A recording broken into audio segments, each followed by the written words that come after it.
The plastic jaw of Freddy Fazbear's head snapped shut against my chin for the third time that evening. I could barely breathe inside the massive hollow mascot suit. The fur was matted and smelled of old sweat and basement mildew. That same morning I had woken in a panic, remembering my promise to perform at the local nursing home. I had promised a Christmas miracle, and I had forgotten completely. My only costume was this ancient Freddy animatronic shell that I found crushed inside a moving box. I didn't have time to find anything else.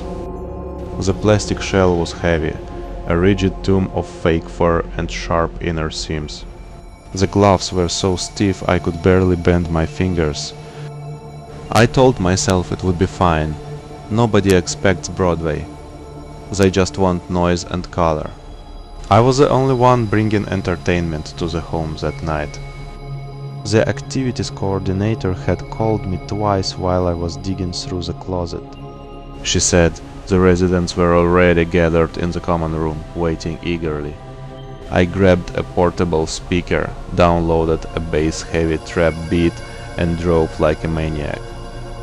The nursing home smelled of pine-scented disinfectant and boiled cabbage. Silver tinsel drooped from a wire across the ceiling. Wheelchairs formed a tight semicircle around a tiny cleared space in front of the TV. Old faces turned toward me, eyes squinting under the harsh fluorescent lights. One woman in a pink robe clutched a stuffed reindeer to her chest. A man in the corner kept blinking very slowly, as if hoping the image of me would dissolve. I stood before them, a 6-foot plastic bear, with a top hat glued to my head. The silence was so dense I could hear my own sweat drip inside the mask. I fumbled with my phone, dropped it, and had to kneel with a terrible plastic squeak.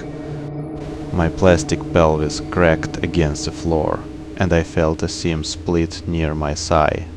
I finally hit play, and the beat erupted, far too loud, all distorted 808s and rattling hi-hats.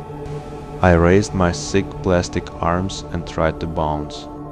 Every joint of the Freddy suit scraped like a fork dragged across a plate.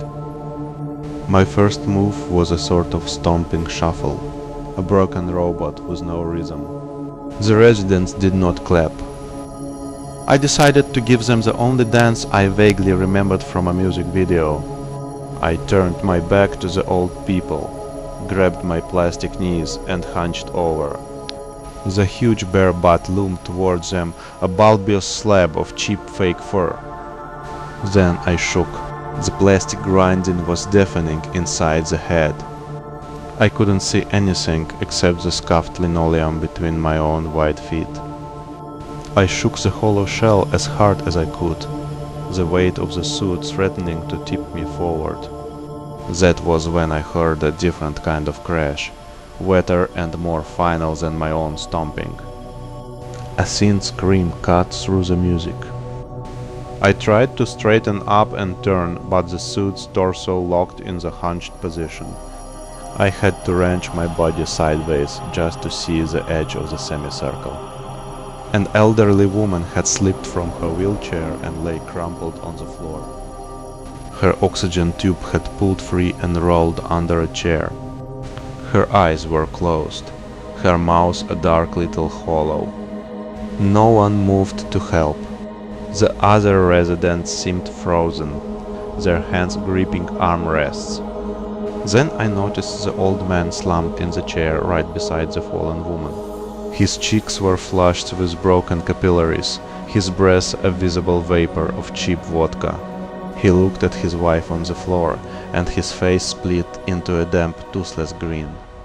The old man tilted his head back and shouted to the ceiling over the raging beat. Finally, the inheritance is mine. I saw his shoulders shake with laughter.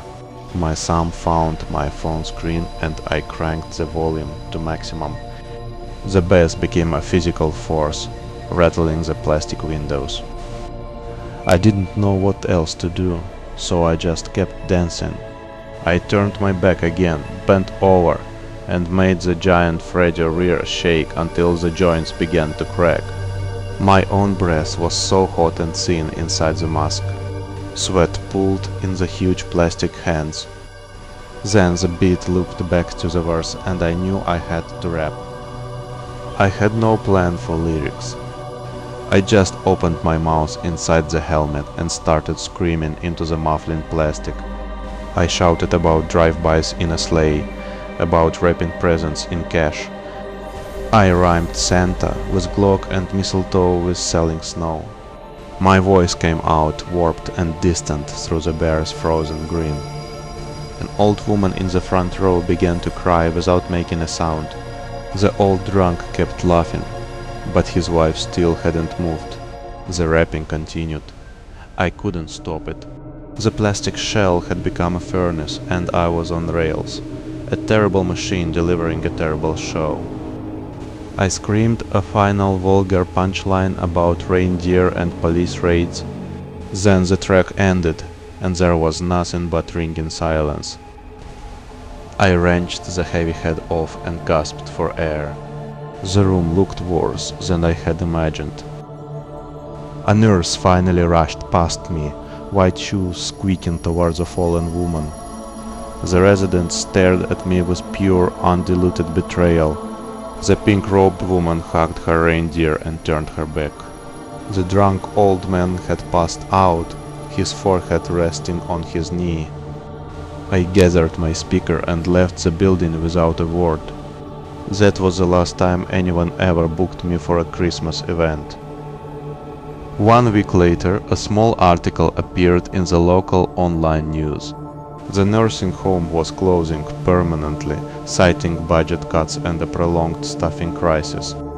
I read the headline in my kitchen, still smelling phantom mildew.